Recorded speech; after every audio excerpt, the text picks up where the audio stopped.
पक्ष से किम लक्षणम संदिग्ध साध्यवान पक्ष संदिग्ध साध्यवान पक्ष यथा धूमत्वे हेतौ पर्वतः संदिग्ध साध्य वाला संशय से ग्रस्त है। या संदिग्ध साध्यवान को विवादास्पद पक्ष में क्या बोलते विवादास्पदो पर्वतः विवाद का विषय भूता जो पर्वत संशय का विषय भूता जो पर्वत दोनों एक ही बात है। कहीं विवादास्पद कहेंगे कहीं संशयास्पद कहेंगे संदिग्ध कह देंगे शब्द अनेक है अर्थ एक ही है। कार साध्य वाला जो भी वस्तु है उसे पक्ष कहा जाता है। जैसे वर्तमान धूमत रूप हेतु दृष्टांत दिया ना पर्वत वनिमान धूमत यथा मानसम ये जो दृष्टांत वाक्य में धूमत रूप हेतु के प्रति पर्वत क्या है पक्ष क्योंकि पर्वत रूप में ही हमें साध्य जो वन्नी है उसका संशय हो रहा है। जिससे क्यों संशय हुआ संशय का कारण क्या है हमें धूम दिखाई दिया धूम के दिखाई देने पर पर्वत में संशय हो रहा है क्या यहाँ भी मानस के समान वन्य है या नहीं। इस प्रकार संशय होने के कारण से संदिग्ध साध्य वाला संदिग्ध वन्य वाला यह वस्तु हमें निश्चय हुआ अतः पर्वत को पक्ष कहते हैं। पदकृतिकार कहते हैं पक्ष नहीं सपक्ष वारणाय संदिग्धेति इतना ही है सपक्ष वारणाय संदिग्धेति। यदि साध्यवान पक्ष कह दो साध्यवान पक्ष तो सपक्ष भी है। सपक्ष भी कैसा है साध्य वाला है वन्य वाला वो भी है ये जो निश्चित वन्य वाला है ना उसमें अतिव्याप्ति वारण करने के लिए इसलिए संदिग्ध वन्य वाला संदिग्ध शब्द दे दिया गया। आवाज सपक्ष से किम लक्षणम पक्ष धर्मता सपक्षत्व है ना दूसरा पंचमुखोपन्न होना चाहिए पंच रूप से उत्पन्न होना चाहिए सदेतु को। दूसरा रूप क्या था सपक्ष सप्तम है ना वो सपक्ष क्या है लक्षण पूछा गया निश्चित साध्यवान सपक्ष यथा तत्रैव महानसम निश्चय हो चुका है साध्य का स्वरूप जिसमें जिस अधिकरण में उस अधिकरण को कहते हैं हम सपक्ष। निश्चितम साध्यम यस्यम यस्मिन तत् निश्चित साध्यवान स निश्चित साध्यवान पुलिंग ले लिया स निश्चित साध्यवान सपक्ष निश्चय हो चुका है साध्य जिसमें वर्तमान दृष्टांत में क्या है निश्चय हो चुका है वहनी जिसमें साध्य कौन है यहाँ वन्नी वह निश्चय है जिसमें किसमें निश्चय हो चुका है महानस में आते हुए महानस मैंने रसोईघर रसोईघर जहाँ पर पहली व्याप्ति ग्रहण की थी तत्वनी वह यहाँ पर इस धूमत हेतु के प्रति सपक्ष कहा जाएगा तथा तत्रैव मानसम पक्षेति व्याप्ति वारणाय निश्चित यहाँ पर पूर्वक निश्चित शब्द घटा दीजिए साध्यवान सपक्ष का लक्षण बनाइएगा तो क्या होगा तो लक्षण पक्ष में चला जाएगा क्योंकि वो भी साध्यवान है। अतिवाद निवारण करने के लिए निश्चित कह दो क्यों ऐसा करने से क्या फर्क पड़ेगा कि पक्ष क्या है संदिग्ध है निश्चित है नहीं इसे अतिव्याप्ति निवृत्त हो जाएगा।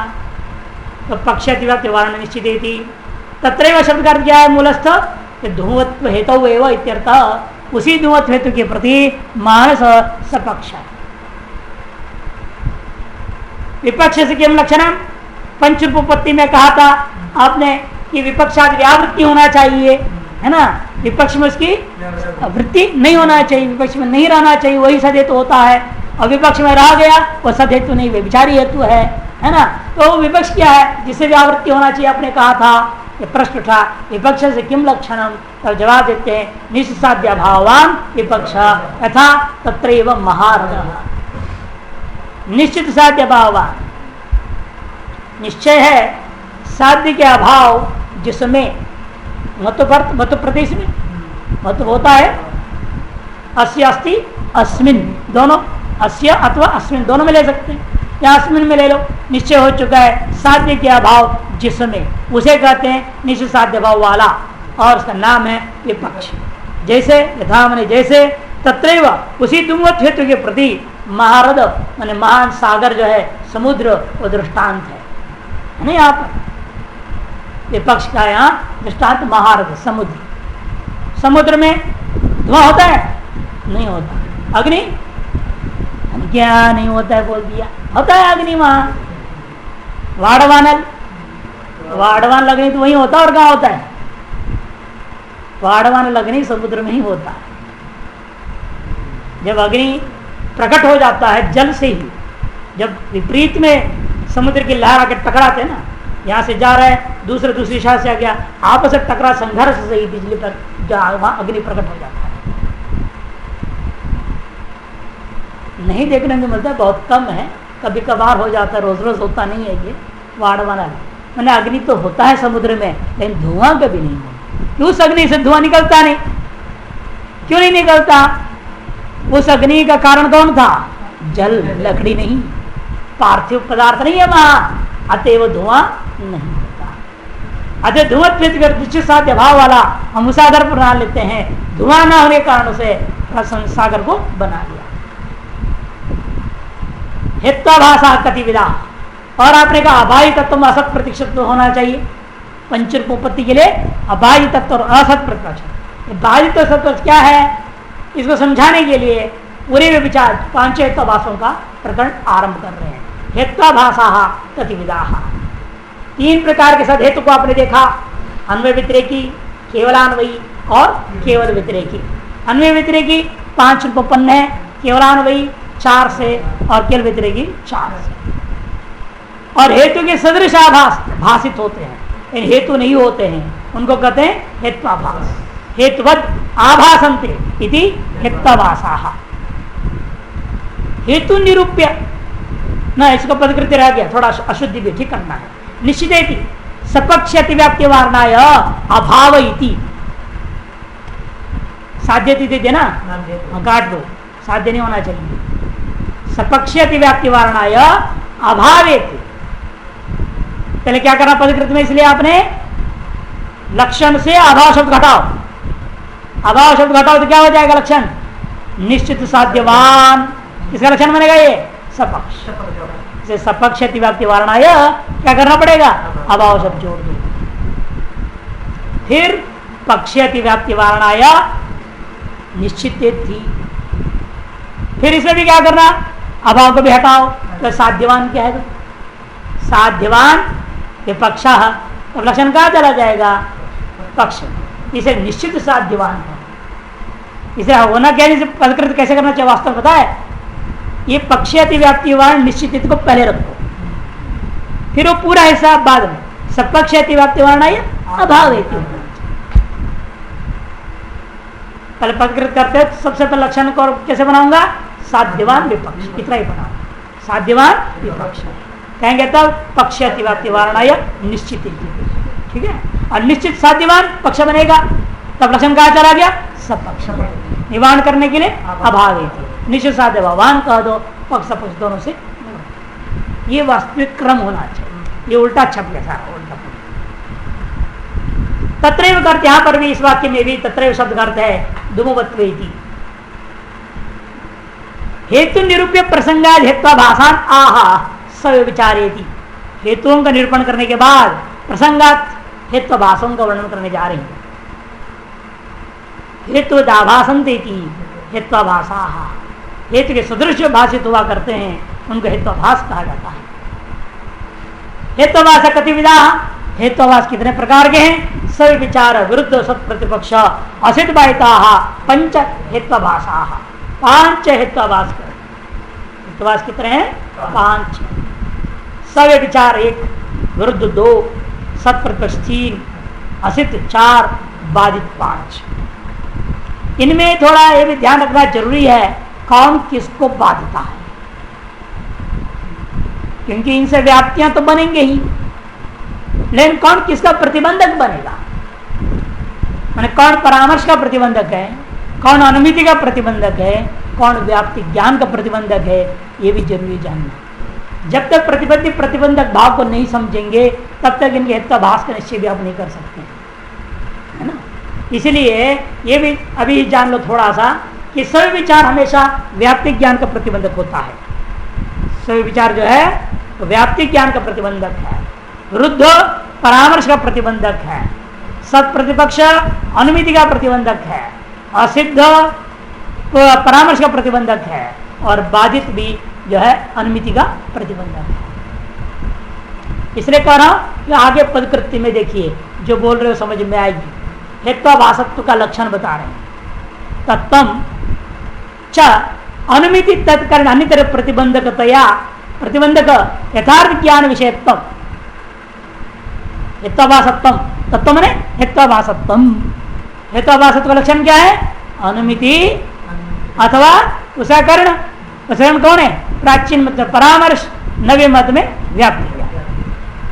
अनुमिति तत्कर्ण अन्यतर दोनों में से किसी एक का प्रतिबंधक जो यथार्थ ज्ञान उस यथार्थ ज्ञान का विषय का नाम हेत्वाभास।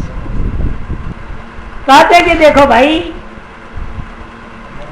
जो अनुमिति है असद हेतु का जो भी अनुमिति होगा, जैसा आपने बना दिया वन्नीर अनुष्ठान द्रव्यता, अनुमिति क्या होगी उसकी?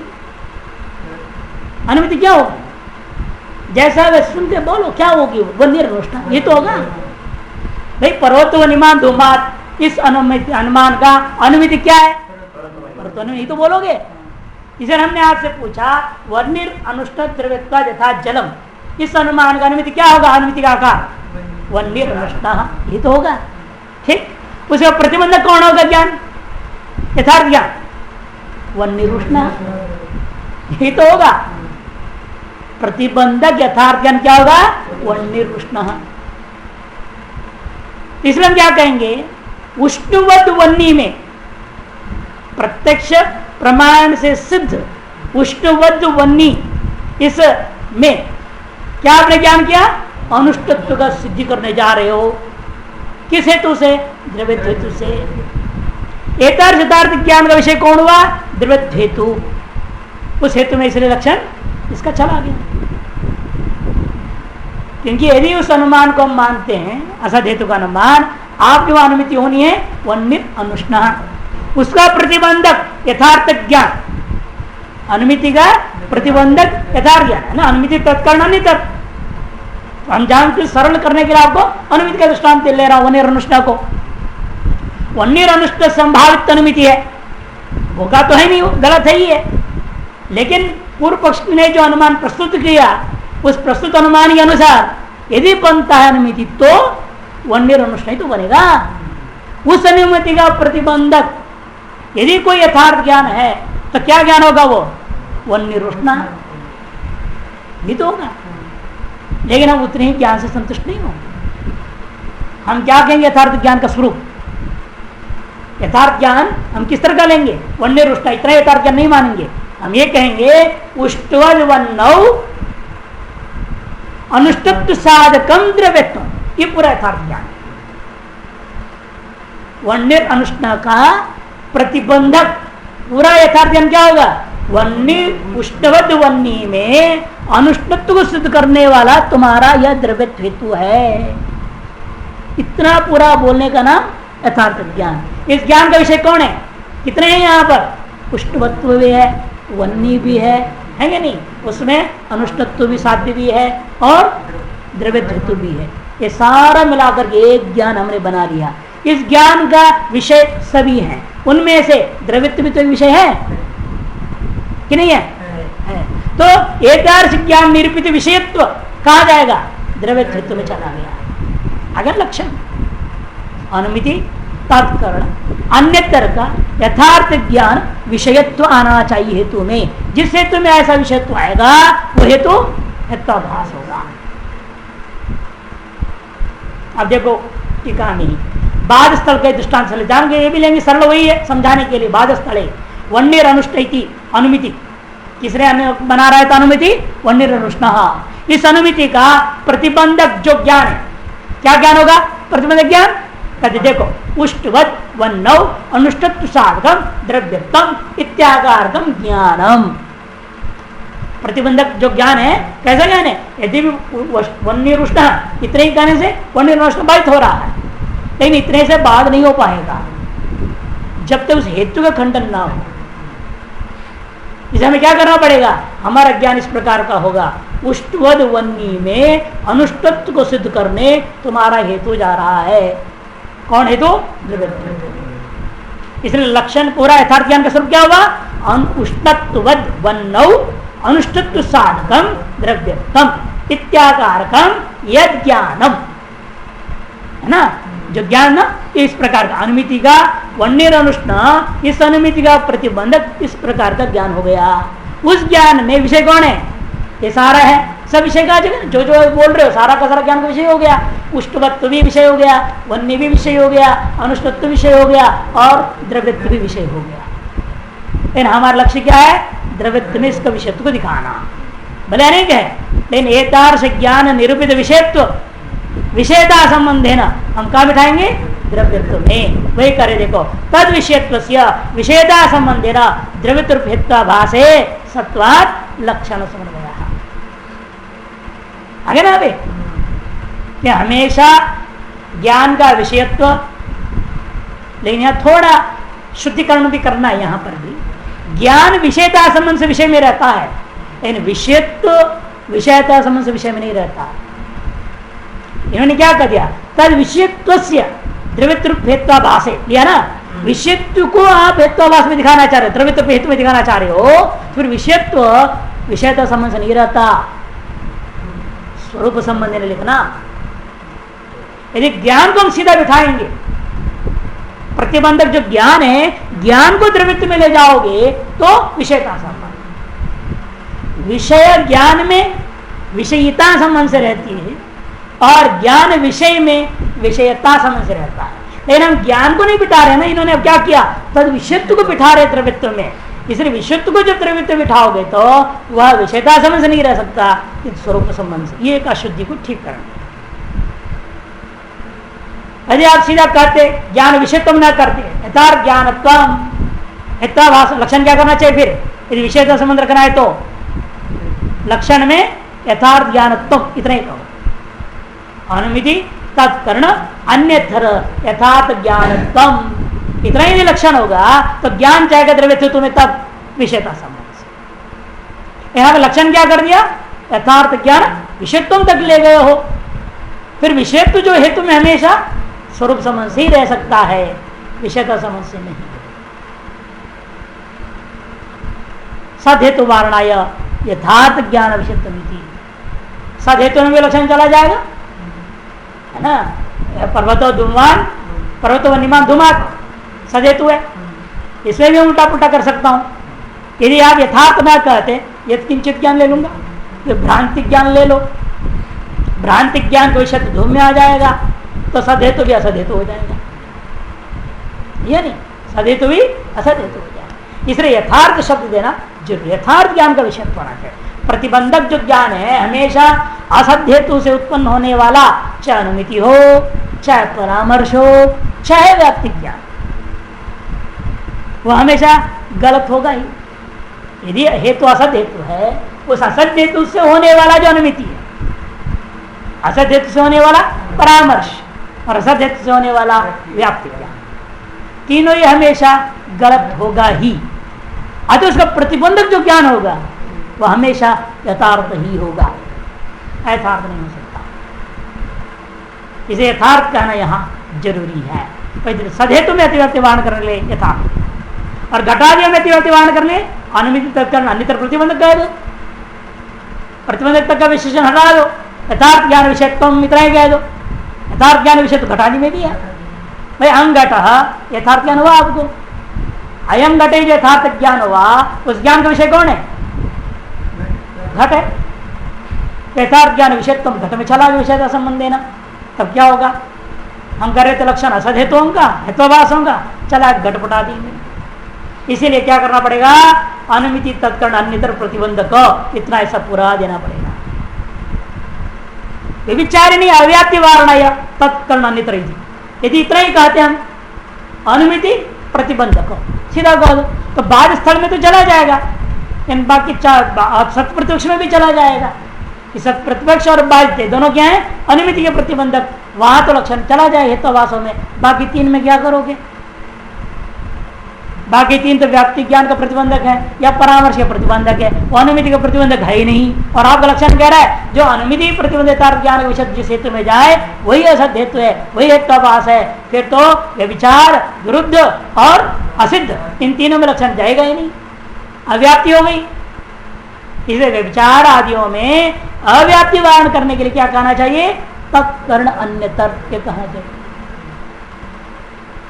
ठीक है, एक और पदकृत आप जोड़ सकते हो, हैं? क्या? अनुमति शब्द मत दो, इतना ही को तत्कर्ण अन्यतर प्रतिबंध, अन्यतर भी हटाना पड़ेगा। अन्यतर तो जब दो विषय हो, तत्कर्ण प्रतिबंध यथार्थ ज्ञान विषय कम, इतना ही लक्षण कर दोगे तो क्या होगा? अनुमिति का प्रतिबंध कौन है? सही विचार और बाधित, उनमें लक्षण का व्याप्ति हो जाएगा। इसे क्या कहना चाहिए? अनुमिति भी जोड़ना पड़ेगा। तो अनुमिति तत्कर्ण अन्यतर कहना पड़ेगा। एक और अतिरिक्त पदकृत आप जोड़ सकते हैं।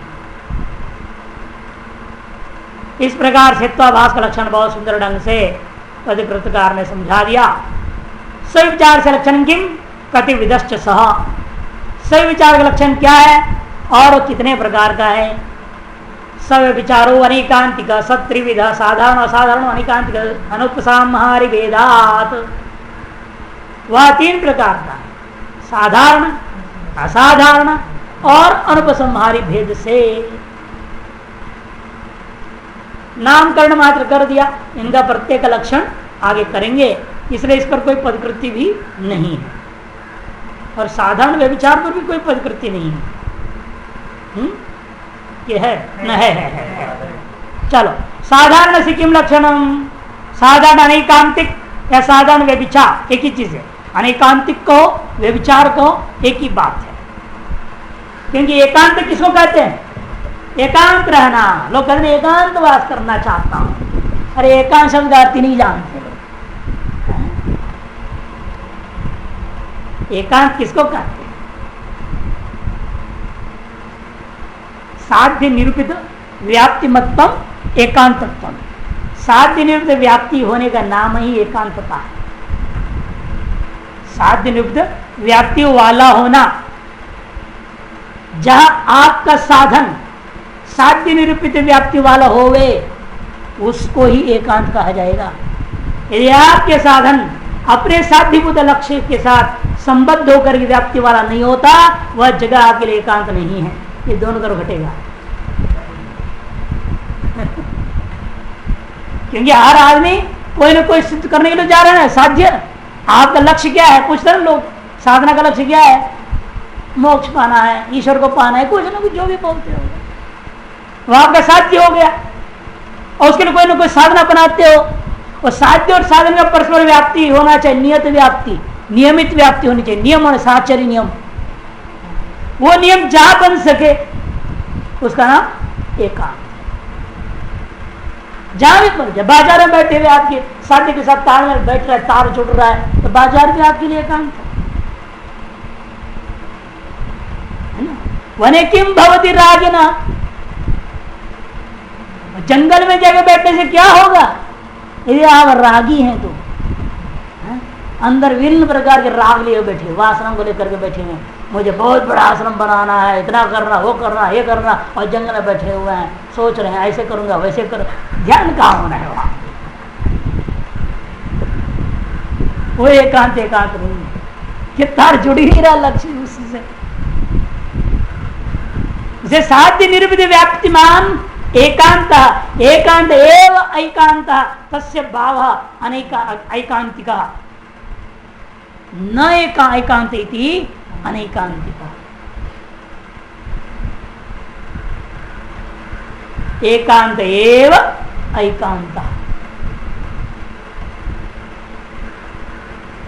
ऐसे कर फिर ठाई विभक्ति, तस्य भाव में ऐकांतिक ठाई विभक्ति हो जाता है। न एकांतिक इति अनेकांतिका। साधारणो असाधारणो अनुपसंहारी भेद से यह व्यभिचार। इसलिए सभी विचार का मतलब क्या? पर्यायवाची अनेकांतिक कर दिया। अनेकांतिक का मतलब क्या? ऐकांतिक नहीं है, माने व्यभिचार है। ऐकांतिक अव्यभिचार और एकांतिक न होना व्यभिचार है। नियम का भंग होना, साध्य साधन निर्मित व्याप्ति का न होना, इसी का नाम व्यभिचार है। साधारण साधन के लिए देखिए दृष्टांत हो गया। अब कहते हैं तत्र साध्याभाव वृत्ति साधारण अनेकांतिक यथा परोत वनिमान प्रमेत्ता इति अत्र प्रमेत्तस्य वन्य भावति हृदय विद्यमानत्वात्। तत्र उत्तरविद मध्य में 3 प्रकार का जो आपने अनेकांतिक कहा, उनमें से जो साधारण अनेकांतिक है उसका लक्षण कर रहे हैं साध्य अभावद वृत्तित्वम। साध्य अभावद वृत्तित्वम यथा दृष्टांत क्या ले रहे हैं? पर्वतो वनिमान प्रमेयत्वा। अव्याप्ति क्या होगा? यत्र यत्र प्रमेयत्वा तत्र वनिमत्वा।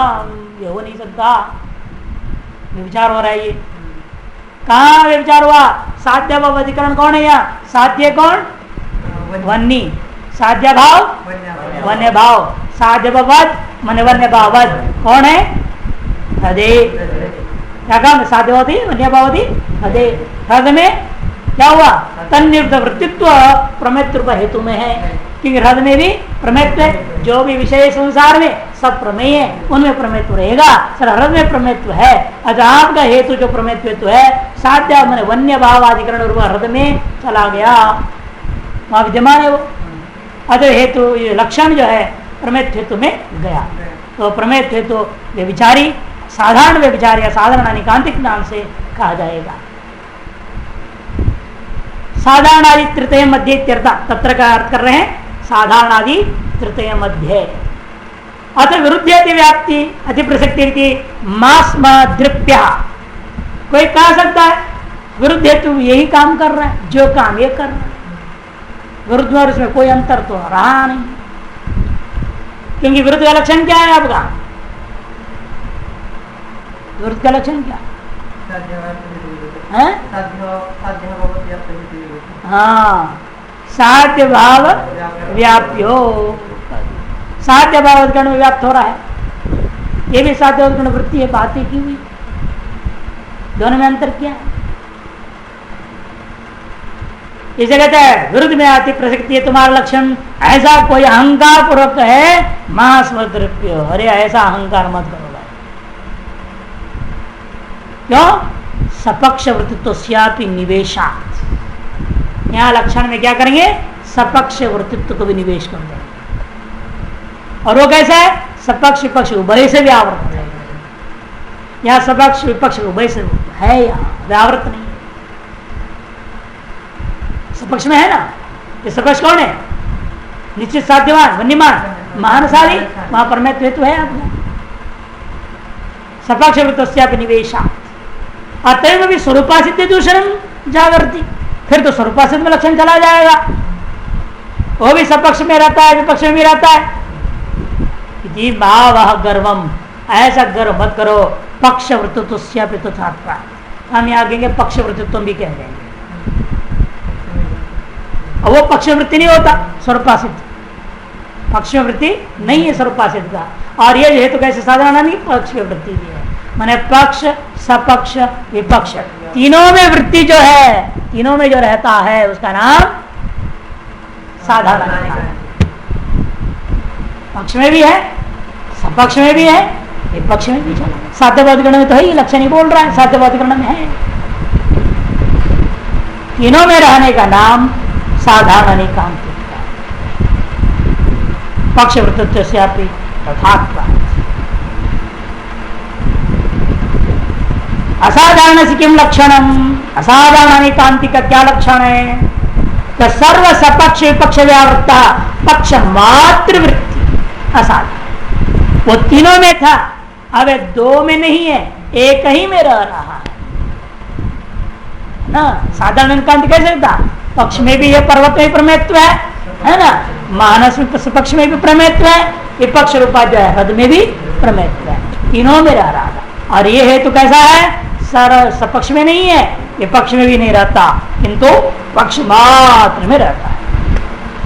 तथा किसने कहा? शब्दो नित्य शब्दत्वादिति। शब्द नित्य है, क्यों? शब्दत्व जाति वाला होने से। कहते ये तो नहीं भाई, यहाँ कोई सपक्ष दिखाओ। सपक्ष कौन है आपके पास? ये व्याप्ति आपने कहाँ ग्रहण किया? यत्र यत्र शब्दत्वम तत्र नित्यत्वम कहाँ ग्रहण किया आपने? कहाँ ग्रहण करोगे? कहीं नहीं ग्रहण हो सकता कि जो कुछ भी पक्ष है शब्द शब्द तो जाति कहाँ रहेगी, शब्दों में ही रहेगी। और सारा शब्द को आपने पक्ष में डाल दिया तो सपक्ष में कोई शब्द मिलेगा ही नहीं जहां ग्रहण कर सको। अतः आपके हेतु सपक्ष में है नहीं। विपक्ष में देखो नित्यत्व भाववान, नित्यत्व भाव वाला कौन है, जितने में नित्य घटपटा दी वहां शब्दत्व हेतु है नहीं। इसे नित्यत्व वाला कौन है, आकाश आदि सपक्ष है आपका। नित्यत्व वाला कौन है, निश्चित साध्यवान, साध्य क्या आपका नित्यत्व। तो निश्चित साध्यवान माने निश्चित नित्यत्व वाला आकाश, आत्मा, काल, दिग वगैरह उनमें कहीं भी शब्दत्व नहीं है। साध्य भाव नित्यत्व भाव माने अनित्यत्व वाला घटपट आदि वहां भी कहीं शब्दत्व नहीं है। और शब्द कहाँ रहता है, तो पक्ष मात्र में बैठा हुआ है शब्द में। इस सर्व सपक्ष सर्व विपक्ष से व्यावृत होता हुआ पक्ष मात्र वृत्ति होने से यह हेतु जो है वही करे आगे। अत्र शब्दत्वम सर्वेभ्यो नित्येभ्यो अनित्येभ्यश्च व्यावृतम शब्द मात्र वृत्ति। सर्वेभ्यो नित्येभ्यो माने सपक्षेभ्यो, सभी नित्य के पदार्थ क्या है आपका, सपक्ष है, आकाश आदि। और अनित्येभ्यश्च ये सब विपक्ष है आपका, घटपट आदि। कहीं सब जगह से व्यावृत होकर के शब्द रूपी आपका जो पक्ष है उसमें मात्र रहता है शब्दत्व। तो अतएव जो है यह हेतु क्या हो गया, असाधारण अनेकांतिक कहा जाएगा। पदकृतिकार सर्वे सपक्ष विपक्षा तेभ्य व्यावर्तते इति सपक्ष विपक्ष व्यावर्ता। सर्वे ये सपक्षा विपक्षा, सभी के सभी जो सपक्ष हैं और विपक्ष हैं उनसे व्यावृत होना। इससे पहले समास यहाँ पर इसे जान के दिखाया उन्होंने कि सपक्षाश्च विपक्षाश्च इति सपक्ष विपक्षौ सर्वेच्यते सपक्ष विपक्षे इति सर्वसपक्षा तेभ्यो व्यावृते इति सर्वसपक्ष व्यावृता। ये समास करना पड़ेगा। पहले सपक्ष विपक्ष का द्वंद्व समास, फिर सर्व शब्द के साथ कर्मधारय समास, फिर चतुर्थी का जो है चतुर्थी तत्पुरुष समास करना पड़ेगा। तेभ्यो व्यावृत्ता नहीं पंचमी तत्पुरुष समास। केवल व्यतिरेक वारणाय तद भिन्न इत्यपिदेयम्। केवल व्यतिरेक का भी यही हाल है। केवल व्यतिरेक हेतु भी कहाँ है, पक्ष मात्र में रहता है।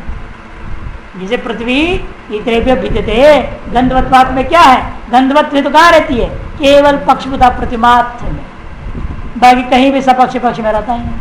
उसमें अतिव्याप्ति हो रहा है आपका अनेकांतिक लक्षण सद हेतु में चला गया। तो क्या कहना पड़ेगा, इसलिए केवल व्यतिरेक भिन्नत्व सती कह दो। केवल व्यतिरेक भिन्नत्व सती सर्वस्य व्यावृतत्व सती पक्षमात्र प्रतितम असाधारण अनेकांतिक लक्षणम केवल व्यतिरेक वारणाय तद भिन्न इत्युपदेयम्। आप अनुपसंहारी अंत्वाद्यम व्यभिचार का लक्षण अनुपसंहार किम लक्षणम अन्वय व्यतिरेक दृष्टांत रहित अनुपसंहारी। अन्वय दृष्टांत और व्यतिरेक दृष्टांत रहित है, अर्थात ये भी वही हाल है। अन्वय दृष्टांत सपक्ष होता है, व्यतिरेक दृष्टांत विपक्ष होता है। यत्र यत्र वन्ना भाव तर्जुमावता हृदय यत्र यत्र धुमा तत्र वन्यता मानसम। सपक्ष पक्ष में जो है से व्यावृत भी होगा, उस रहित मैंने व्यावृत उसका नाम संहारी कह रहे हो आप। ये नहीं देखने में लगता है असाधारण अनेकांतिक और संहारी दोनों बराबर हो गए। विचार करेंगे यथा सर्वम अनित्यम प्रमेयता अत्र सर्वस्यापि पक्षत्वात् दृष्टान्तो नास्ति। सर्वम अनित्यम प्रमेयत्वात् बौद्धों ने बनाया, ये बौद्धों का है। सर्वम शून्यम सर्वम प्रमेयम, इसलिए जो है जो कुछ प्रमेय है, जो भी आप प्रमाणों से प्रमेय बना लेते हैं वह सब अनित्य है। सर्वम क्षणिकम का देते हैं, सब अनित्य से। वेदांति के दृष्टि में भी यही है, सर्वम अनित्य, सब अनित्य ही तो है। आप आकाश काल दीर्घ आत्मा सबको नित्य बोलते हैं ना, वो भी अनित्य है वास्तव में। इसलिए क्या कहा वहां पर, कौन, गोकर्ण ने, भागवत में गोकर्ण ने अपने पिता आत्मदेव को उपदेश देते हुए यही तो कहा, देहस्त्य मांस रुजरे अभिमतिम त्यजत्तम जायासु तादिषु ममताम विमुंच। पश्य अहर्निशम जगदिदम क्षणभंगु निष्ठ वैराग्य राग रसिको भव भक्ति निष्ठ। इतना सुंदर बोला। देहे अस्थि मांस रुधिरे, शरीर हाड़ मांस खून के पुतले में अभिमति मैं यह अभिमान को त्यागो बोलता है। कहा पिताजी तुम इस शरीर को लेकर मैं करके बैठे हो, छोड़ो। न मैं है ने तेरे हैं। जाया सुतादिशु, पत्नी पुत्र ये सब को लेकर हाहाकार मचा रखे हो। इन सब में ममताम तेजस्व, ममत्व जो है उसको त्याग दो। मैं कैसे त्यागूं? ये सब मेरे प्यारे हैं। अरे काहे का प्यारे? पश्यार्निशम जगदिदम, अरे देखो तो भला एक जगत, इदम जगत कैसा है? अर्निशम क्षण भंगो निष्ठ, क्षण प्रतिक्षण नाश की ओर दौड़ता हुआ दिखाई दे रहा है मेरे को। कोई शाश्वत है नहीं तो मेरा तेरा कहाँ रहेगा? से वैराग्य राग रस, वैराग्य में राग करो, इन विषयों में राग मत करो, और उस परमात्मा का रस का रसिक बन जा। भव शंकर भगवान के प्रति भक्ति में निष्ठा करो, भव भक्ति निष्ठा। ये गोकर्ण उपदेश देता है अपने पिता आपको देव। वास्तव वेदांत में यही है, सर्वम क्षणिकम ही है, कुछ भी नहीं। अधिकारी देश वास्तव में नास्ति व किंचित, जगत पैदा ही नहीं हो, बात अलग है, अजातवाद। इन वैराग्य के लिए पहले ही कहना पड़े ऐसा विनाशी है क्षणिक। वही पहले से सर्वम क्षणिकम के बाद में सर्वम शून्यम कहा, और हम सर्वम पूर्णम कहते हैं। इसे सर्वम यहां पर क्या कह दिया? अनित्यम प्रमेयत्वादिति। अब यहां पर क्या है? यत्र यत्र प्रमेयत्वाम तद अनित्यम। कहां घटाओगे? अरे सर्वम में है ना पक्ष, घटपट सर्वम के अंदर आगे कि बाहर है? सर्व से बाहर है क्या घटपट? तो फिर कहां दृष्टांत ढूंढोगे? पक्ष के अंदर सब घुस गया। पक्ष से बाहर कोई दृष्टांत वस्तु ही नहीं है। चाहे सपक्ष बनाने हो चाहे विपक्ष भी कैसे बनाओगे? यत्र यत्र नित्यत्व भाव तरतर प्रमेयत्व भाव, कहां दिखाओगे? कहीं नहीं दिखा सकते। क्यों? सर्वस्या विपक्षत्वात् दृष्टांतो नास्ति।